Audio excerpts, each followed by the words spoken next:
Une frustration croissante alors que les hôpitaux de tout le pays sont poussés au bord du gouffre. Ma mère a été admise il y a 3 jours, à 21h30. On m'a dit qu'elle allait bien et qu'elle se remettait. J'ai reçu tous les tests et ils ont commencé à dire hier soir qu'ils n'avaient pas d'oxygène et l'ont emmenée ailleurs. La mère de cette femme est décédée après que l'hôpital où elle se trouvait s'est retrouvé à court d'oxygène.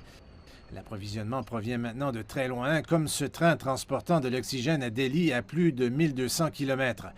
L'oxygène est vital pour les patients dans un état critique. La propagation de la COVID-19 sous-estimée ne pouvait qu'empirer les choses. Ces cas pourraient signifier des infections plus graves et ne faire qu'augmenter la demande de produits comme l'oxygène. Selon CNN, les experts en santé affirment que les cas pourraient être jusqu'à 30 fois plus élevés que ce qui est enregistré. Cela signifierait plus d'un demi-milliard d'infections. Les médias font également état d'une épidémie majeure parmi les diplomates américains en Inde. Ils citent des sources anonymes qui disent qu'au moins 2 membres du personnel sont décédés et plus d'une centaine ont été testés positifs. On craint que de plus en plus que l'épidémie de l'Inde ne se propage également à ses voisins. Le Népal a signalé dimanche plus de 22 000 cas. C'est une augmentation de plus de 200 % par rapport à la semaine précédente.